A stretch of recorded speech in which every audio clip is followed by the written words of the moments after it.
नमस्कार मित्रांनो, आज एक बैलाची मुलाखत. सातत्यानं गुलालात असणारा आणि एक नंबर करणारा बैल. मित्रांनो, सुंदर, नावात सुंदर आहे आणि बैलही सुंदर आहे. बघू शकताय सुंदर.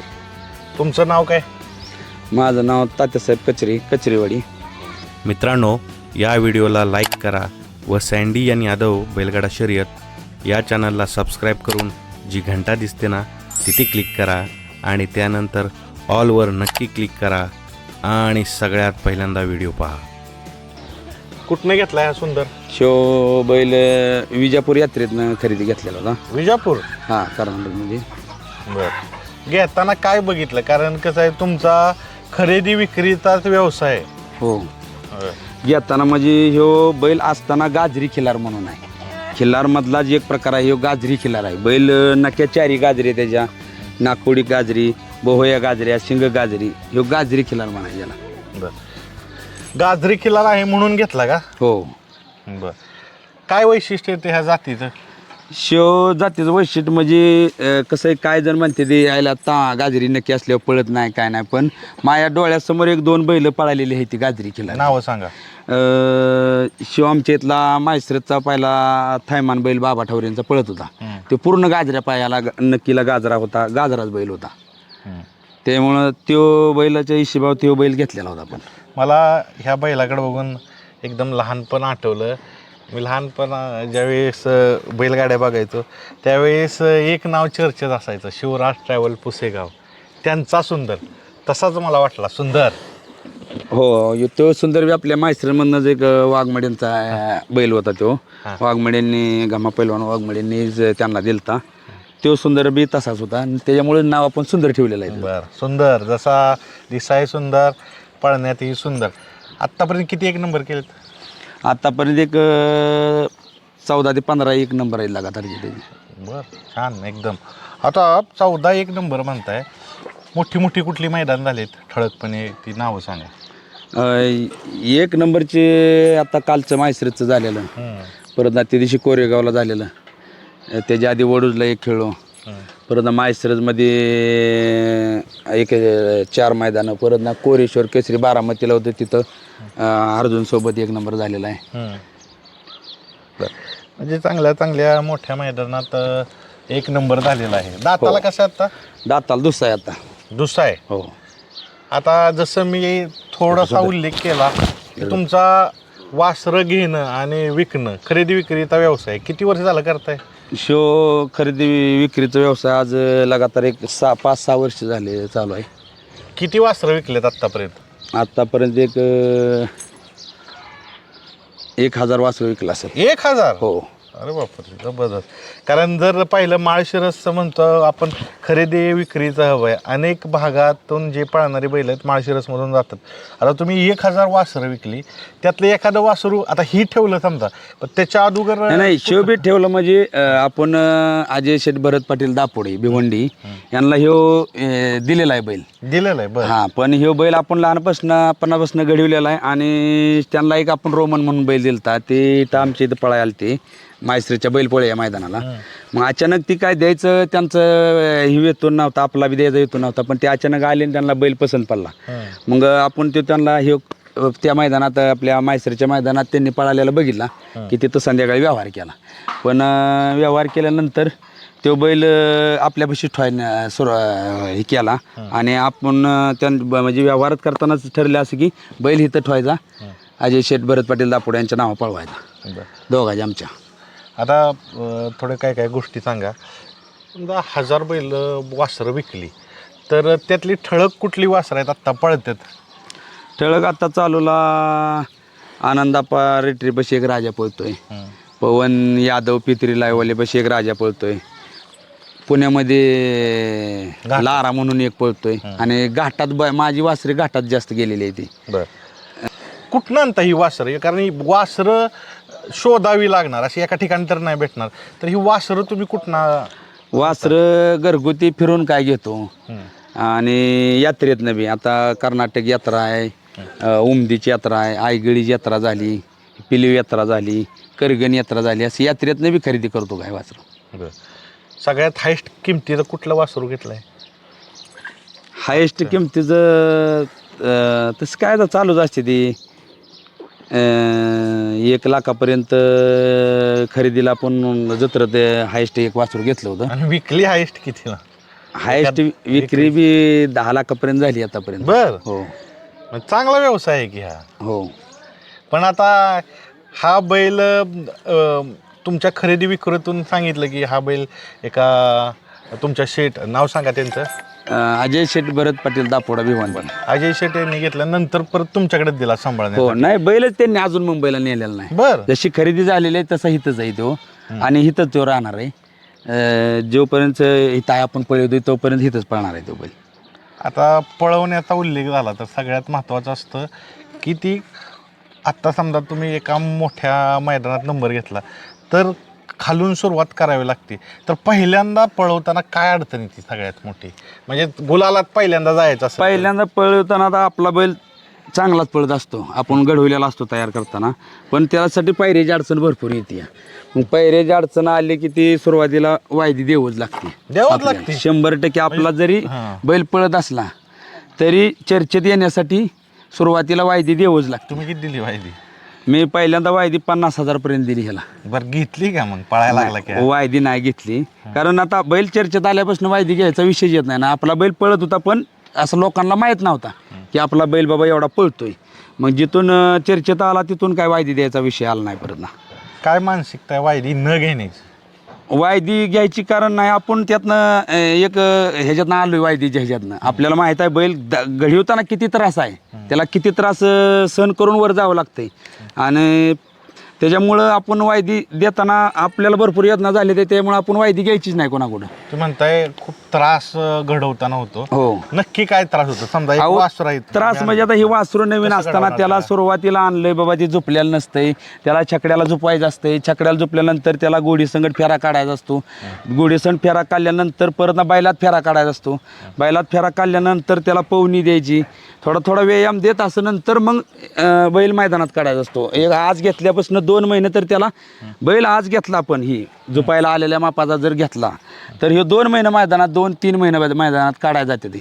ते काढायला जाताना त्रास भरपूर होतोय त्याला शिकवताना, आणि शिकल्यानंतर परत ना बैल चर्चेत येण्यासाठी परत त्रास होतोय. पायरा मोठा हुडकावा लागतोय आणि मोठा पायरा हुडकायचं म्हणलं की लगेच पायरा भेटत नाही, त्यासाठी वायदी द्यावी लागते.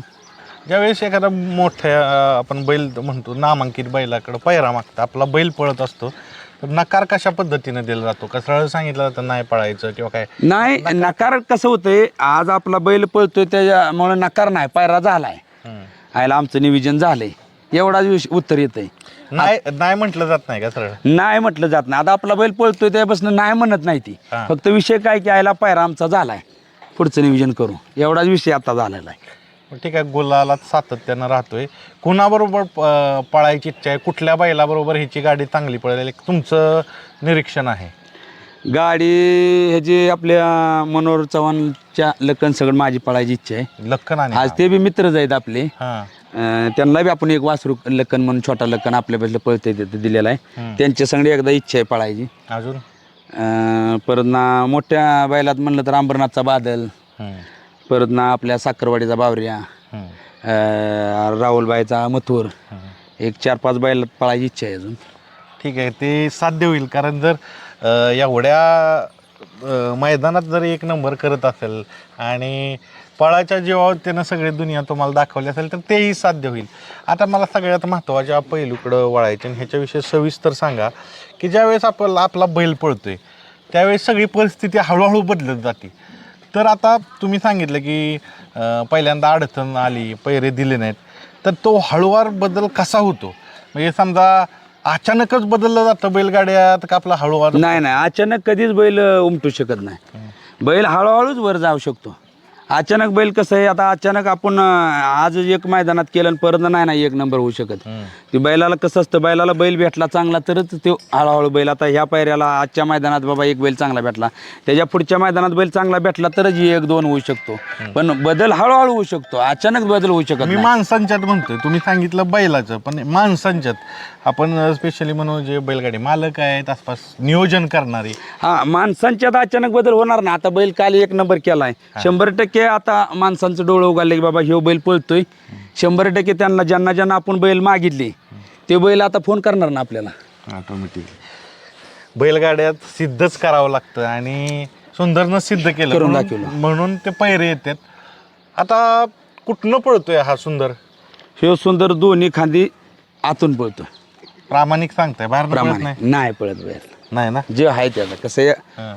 आपण आपला बैल आहे म्हणून पब्लिकनं पळतोय ना असं म्हणायचं नाही. जे आहे ती रिएलिटी दोन्ही खांदी आतून पळतो. आतून पळतो. डावा खांदा असू द्या उजवा खांदा असू द्या दोन्ही खांदे आतून बैल गाडीवरून.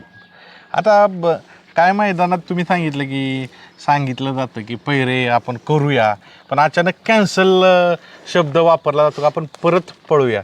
मग त्यावेळेस कसं काय एक बैलगाडी मालक म्हणून काय कशा नाही पद्धतीने? बैलगाडी मालक म्हणून मी एकच सांगणार की आता मी जवळजवळ एक 6-7 बैलात टॉपच्या चांगल्या बैलात पळालोय, पण फक्त ज्या ज्या दिवशी 1 नंबर झालाय त्या दिवशी त्याच मालकानं गाडी पुन्हा हाणावी तीच गाडी. आता समजा माझी काल सावकारची 1 नंबर झाला आपले भारत ओळखून निमगाव, त्यांचं बिन माझं बी आता त्या दिवशी पायरा दोघाला बी नव्हता, अचानक पायरा जोडला 1 नंबर झाला. आता हीच गाडी जोपर्यंत मार खात नाही तोपर्यंत फोडूनी त्यांनी फोडूनी किंवा मी बी फोडूनी किंवा दुसऱ्या मैदानात जरा समजा आमचं कोरेगावला 1 नंबर झाला सुंदर संकट, आता त्यांना बी म्हणलं की गाडी फोडवायची नाही आपल्याला, त्यांनी बी गाडी फोडली. गाडी अशी ज्याची समजा 1 नंबर करती गाडी त्या मालकाने गाडी फोडायला नाही पाहिजे. पण तुम्ही बघताय आता सद्यस्थितीत अशी कुठलीच जोडी नाही राहिली की 1 नंबर करून ती सातत्यानं पळते, लगेच दुसऱ्या मैदानात जोड तो फुटला जातोय. कारण काय वाटतंय तुम्हाला? का असं कारण बैल गाडी मालकाचं काय नसतं, हे मध्यस्थीवाल्याने कोणीतरी ह्या मालकाला आता ह्या दुसऱ्या मालकाला काहीतरी सांगणं, आता मला काहीतरी सांगणं दुसऱ्यांनीच, आयला तुझा बैल ह्याच्या सण पळाल्यावर एवढा होईल.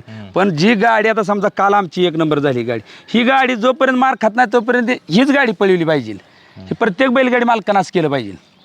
बरोबर. जी गाडी पळती ना ती कशी पळू द्या, खाली एक बैल कमी पळतो वर जास्त एखादा बैल पळतो, प्लस असं गाडी ही होती समजा एक खाली तळात बैल कमी पळतो, एक वर शेंड्याला जास्त पळतो, तर त्याच्यावर बैलानं मालकाने ध्यान दिलं नाही पाहिजे की बाबा माझा कमी पळतोय तुझा जास्त पळतोय. गाडी पळून गुलाला तर राहतीने 1 नंबर करते, ह्याला महत्व आहे. अजून एक निरीक्षण आणि तुम्ही ह्याच्याविषयी सांगा. पैरं तुटण्याचं कारण आहे दुसऱ्या गाड्यांबरोबर स्पर्धा नाही होत, तर बैलाच्यातच स्पर्धा होती की माझा चांगला पळतो, हा बैल असा आहे, त्याच्यापेक्षा माझा बैल चांगला आहे, ही एकमेकांचे पैरेकरांच्याच स्पर्धा चालू होती. स्पर्धा मग मी आता काय बोलतोय की कसं होतं, आता समजा आमची खाली 1 नंबर गाडी पळाली, समजा आपला खाली सुंदर कमी पळत होता, पुढे जास्त पळत चांगला पळत होता, असं जर दोघाचं कमी जास्त करून गाडी पळत नरमादी होऊन गाडी पळत होती, त्याच्यामुळे ती गाडी 1 नंबर झाला आमचा.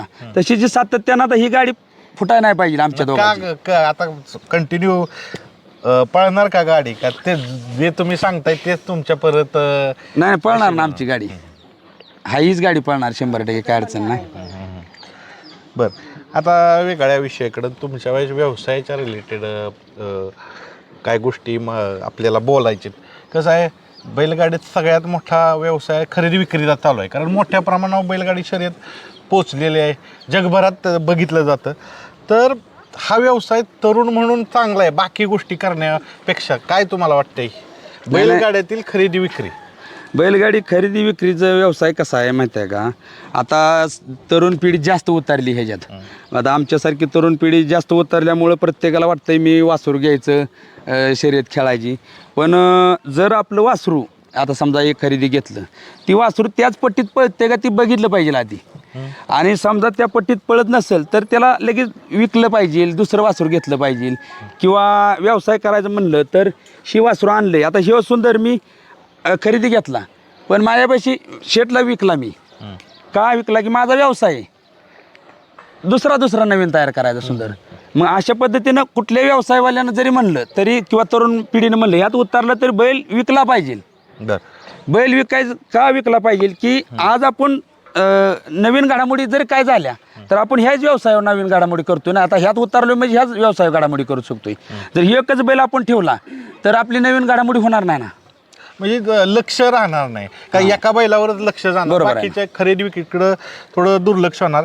आता बैलांची वासरांची खरेदी विक्री करताना सगळ्यात अवघड गोष्ट कुठली आणि हा तोटा आहे, म्हणजे एक अवघड गोष्ट सांगा. अवघड म्हणजे ही शर्यत खेळायची अवघडच आहे तशी. वासरं शोधणं अवघड आहे का सगळ्यात? वासरं शोधणं भरपूर अवघड आहे ना. त्याला दिवस घालवावा लागतोय, वेळ द्यावं लागतोय भरपूर, आणि त्यातनं जरी शोधलं आणि त्यातनं नशीब बी लागतंय मालकाचं. आता नशीब म्हणजे कसं, आता आपण ही वासरू आणलं, खरेदी केलं आणि ही पळणच नाही गेलं तर त्याला काय करणार आहे? तर त्या मालकाचं बी तेवढंच नशीब पाहिजे की बैल पळण्यासाठी. असं कधी झालंय का की तुम्ही एखादं वासरू विकलं आणि असं मनात आलं की नाही ठेवायला पाहिजे होतं, हे नाव आपल्याकडं अजून केलं असतं? नाही नाही, आजपर्यंत असं कधी झालं नाही माझ्याकडं. जे वासरू आज मी कुठलं बी असू द्या, वासरू आणू द्या, फुल्ल्या दावणीला दिलं, फुल्ल्या दावणीला पळायलाच पाहिजे. कारण तो पुढचा मालक कशासाठी घेतोय? आज त्याचं काहीतरी त्याला वाटतंय ना, बाबा माझं नाव हो. त्याच्यामुळे आपलं वासरू फुल्ल्याच्या दावणीला जास्त पळायला पाहिजे, उलट आपल्यापेक्षा जास्त पळायला पाहिजे, तेव्हा आपली दुसरी खरेदी विक्री होती. बरं, खरेदी विक्रीच्या विषयी अजून एक मुद्दा, आणि ह्याच्याविषयी तुम्ही बोलावं. काय झाले, खरेदी विक्री मोठ्या प्रमाणात होते, पण असं असतं की दोन पद्धतीच्या खरेदी विक्रीत, की एक न पळणारं वासरू घेणं म्हणजे त्याला कुठलीही शिकवण नाही, आणि तुम्ही काय करताय, थोडं शिकवताय त्याला. तर दोन्हीपैकी कुठलं फायद्याच ठरतं? कारण त्याच्या शिकवण्याचा कालावधी जाणार, सांभाळणं आलं. कसं असतं वासरांचं काय, आता पुणे भागात असते ती काय डायरेक्टली वासरं जाते ती, म्हणजे डायरेक्टली कोरी शेतकऱ्यापासून गायपासून वासरे घेतलेली किंवा बाजारातून खरेदी केलेली, जी गाठाच्या मापाची काय वासरं आहेत ती 4 बैलात पाळण्याची, ती डायरेक्टली आम्ही देतो. त्याला काय शिकवत नाही, काय नाही, असे फोटोवर व्हिडिओवर देऊन टाकतो. आणि जी आता इथं काय छकडीला लागायची ती बैल आम्ही थोडा तयार करतो आणि मग विकतो. सोशल मीडियाचा मोठा हात विक्रीत आहे, ग्रुपवर थोडं सेंड करत असाल, हो, इंस्टावर, त्याच्यामुळे सोपा झालाय. हो, ग्रुपवर इंस्टावर खरेदी विक्री आता चालू जास्त आहे. पुन्हा एकदा सुंदरकडं येऊया आपण. आता सुंदरचं तुम्ही सांगितलं आतनं पळतोय, पण मग आता बाहेरची बैल घालणं ती एक पहिल्यासाठी चॅलेंज गोष्ट आहे ना. हो, लय त्रास होतोय ना, बैल आतनं पळत असल्यामुळं आपल्याला, जेणेकरून दोन्ही खांदी बैल हुडकावा लागतोय पब्लिकचा, तेव्हा ती गाडी आपली 1-2 गुलालात राहते. जर एक खांदी जरी बैल भेटला तरी गाडी चुकून दुसऱ्या साईडवर आली, आपल्या बैला साईडवर शिमीला आली, फायनल आली, तर गाडी राहत नाही. ते पाय आम्हाला ज्यावेळेस पायरा करताना दोन्ही खांदी बाहेरचा बैल बघावा लागतो पब्लिकचा. शांत आहे, काय अग्रेसिव्ह आहे हो सुंदर? शांत, जाग्यावर असा आहे नुसतं, शांत काय सुद्धा नाही त्याचा. मैदानातला स्वभाव मैदानात जोपर्यंत त्याला पाणी करत नाही तोपर्यंत बी शांत. ज्यावेळेस पाणी केलं बैलाला आणि पळवायला घेऊन चाललो की त्या टायमिंगला त्याचं अंग वेगळंच होतं, टेक्चर वेगळंच बनतंय त्याचं. ह्या सगळ्या आपण गप्पा मारतोय, तर बैलगाडी क्षेत्र ही सामूहिक आहे. म्हणजे यश जरी तुम्ही बोलत असला तरी यश ही सामूहिकरित्या पूर्ण घेतलं जातं, भेटलं जातं. तर किती लोकांची टीम आहे तुमची? आता टीम आमची कसं, ही यश जी तुम्ही म्हणताय, यश काही एकट्याचं नाही, यश हे सगळ्या आमच्या टीमचं यश आहे.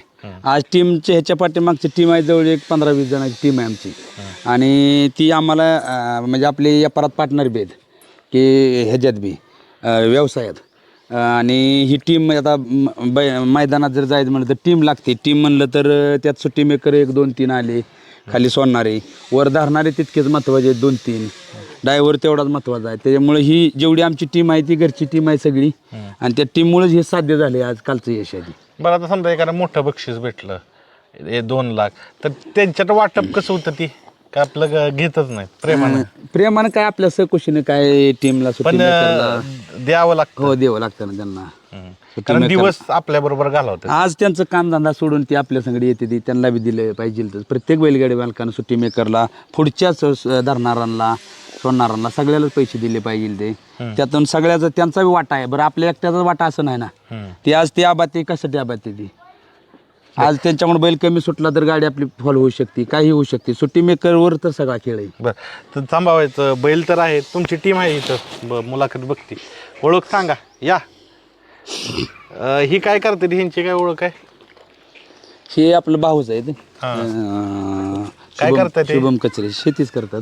बैलाबरोबर काय करतात? बैलाची सुट्टी करतात ते. सुट्टी महत्वाचा रोल आहे. सुट्टीला त्रास देतो का? देतो जरा त्रास, दाबून धरल्यावर नाही काय होतो कवर. हां, त्याच्याबरोबर अजून शेजारी कोण आहेत ते? अक्षय शिद मायसरस. हो का? बर, तुम्ही काय करता सुंदर बरोबर? आम्ही दोघं असतो, ही सोडतो, मी ताना असतो खालनं.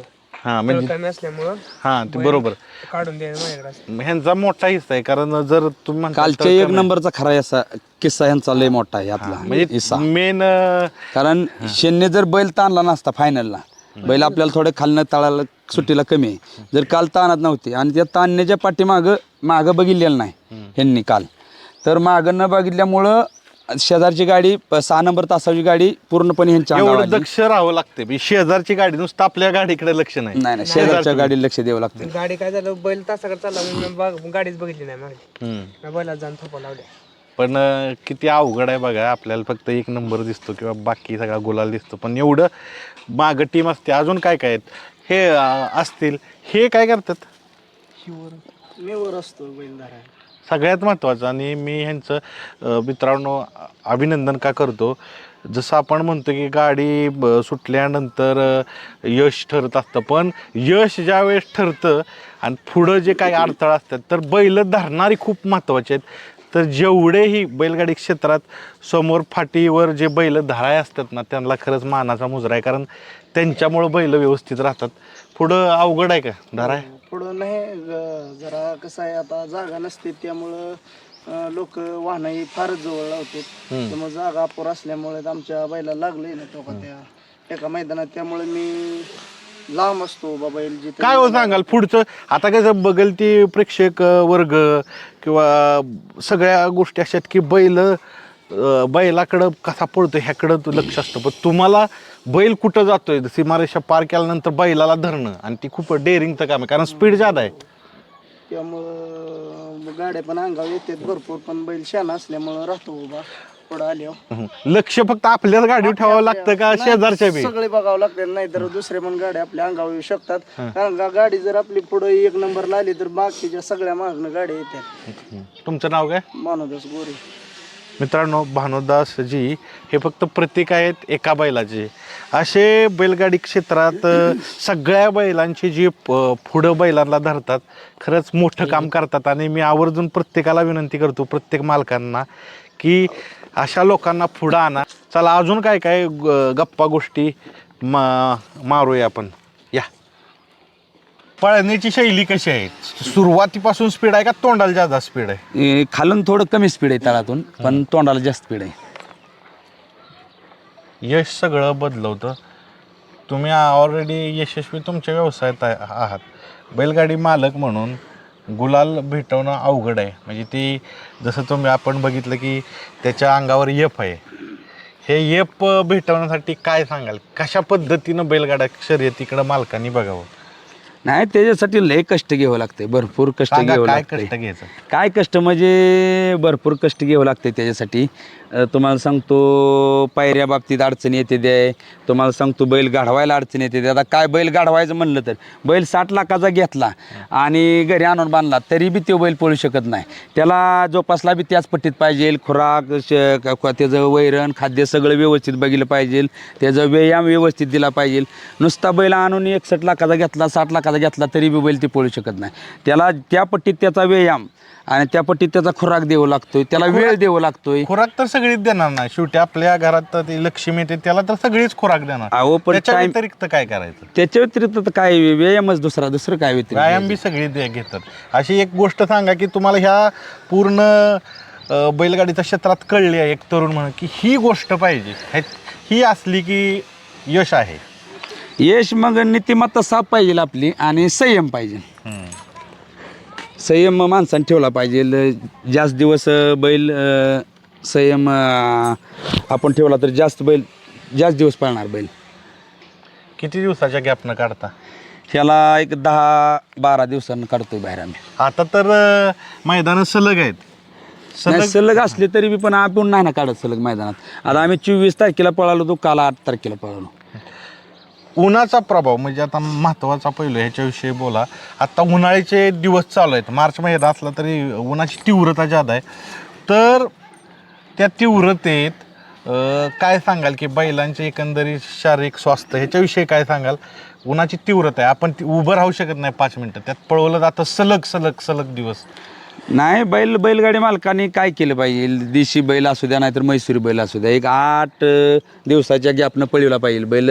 दुसऱ्यापणात तर आदतपणात तर 10-11 दिवसाला काढला पाहिजे आणि दुसरा चौसा ज्या झाला आहे त्याच्यानंतर 8 दिवसाला 7 दिवसाला मैदान केलं पाहिजे किंवा सकाळच्या पारी सुरुवातीला लवकर लॉट निघून चिठ्ठी निघाली तर पळून घेतलं पाहिजे आणि बैलाला सावली केली पाहिजे तिथं मैदानात.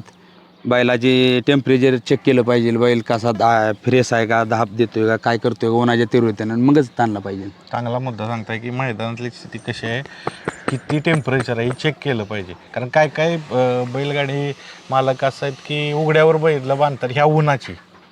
नाही, सावली बैलाला केलीच पाहिजे. आता ऊन भरपूर आहे, 10-10:30 वाजल्यापासून ऊन लागते तिथं, त्याला सावली केली पाहिजे नेटची म्हणा की कशाची आपली सावली करून बैल बी आपला फ्रेश आहे का, टेम्परेचर आहे का ही चेक केलं पाहिजे आणि मगच बैल पळवला पाहिजे. ज्यावेळेस तुम्ही बैलगाडी क्षेत्रात आला, वासरं खरेदी विक्री करत होता, एक कुठलं स्वप्न बघितलेलं ती वाटतंय की पूर्ण झालंय, असं कुठलं एक स्वप्न आहे की ती खरंच पूर्ण झालं माझं? स्वप्न पूर्ण म्हणजे काल माझं स्वप्न पूर्ण झाले. आजपर्यंत भरपूर मैदानात राहिलो, गुलाल घेतले, 2000 मी 14 पासून ह्यात आहे शर्यत क्षेत्रात, पण काल स्वप्न पूर्ण झालं माझं. काल झालं. किती वर्ष लागली? 7 वर्ष. 2014 पासून आहे बघा मी 14 व्यापारात आहे, बैलगाडी क्षेत्रात आहे.